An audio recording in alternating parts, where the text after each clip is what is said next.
जहां एक और मानसून सत्र की शुरुआत होने जा रही है 20 जुलाई से, वहीं दूसरी ही ओर देश भर में कई मुद्दों को लेकर सियासी सरगर्मियां तेज हो चुकी हैं।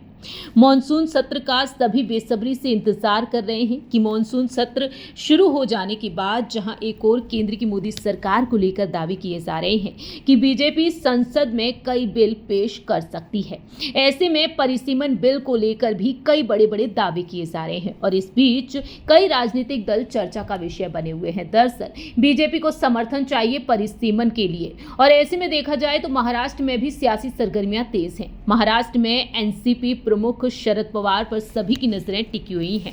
चर्चाएं चल रही हैं कि एनसीपी को ऑफर दिया गया है बीजेपी की ओर से कि वह विलय हो जाए एनडीए के साथ, और ऐसे में देखा जा रहा है कि एनसीपी मुखिया शरद पवार की बेटी और सांसद सुप्रिया सुले डंके की चोट पर अपनी बात रखती हुई नजर आ रही हैं।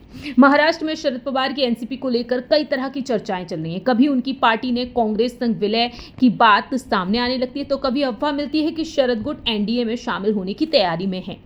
और इस बीच पार्टी से सांसद और शरद पवार की बेटी सुप्रिया सुले ने तमाम अटकलों को खारिज कर दिया है। दरअसल सुप्रिया सुले का कहना साफ रहा है कि हमारी पार्टी को ऐसा प्रस्ताव नहीं मिला है।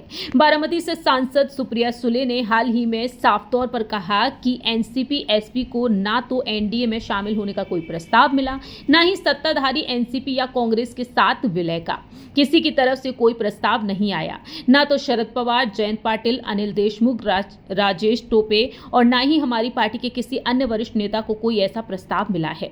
दरअसल आपको बता दें कि सुप्रिया सुले ने यहां पर तमाम दिग्गज नेताओं का नाम लेते हुए जो अपनी बात रखी है उसे लेकर ये खबरें सामने आ रही थी कि अगर शरद पवार की एनसीपी विलय हो जाती है एनडीए के साथ तो उनके नेताओं को मंत्री पद मिल सकते हैं, और ऐसे में सुप्रिया सुले ने तमाम बातों को खारिज कर दिया है। इससे पहले 10 जुलाई को सुप्रिया सुले ने महाराष्ट्र में बड़े राजनीतिक बदलाव की अटकलों को खारिज किया था। उस वक्त उन्होंने कहा था कि उनकी पार्टी का एनडीए में शामिल होने का कोई इरादा नहीं है।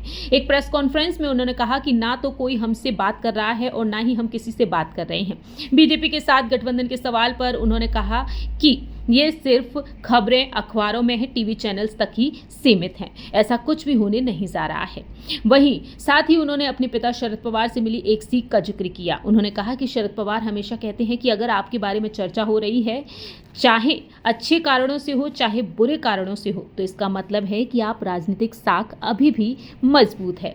और ऐसे में देखा जाए तो सुप्रिया सुले ने डंके की चोट पर अपनी बात रख दी। फिलहाल देखा जाए तो एनसीपी की ओर से ये बात साफ हो गई है कि आने वाले दिनों में ऐसा कुछ भी नहीं होने वाला है कि एनसीपी एनडीए के साथ जाएगी। अब देखना होगा कि मानसून सत्र जब शुरू होगा क्या एनसीपी अपना समर्थन देगी बीजेपी जो परिसीमन बिल पेश करना चाहती है संसद में।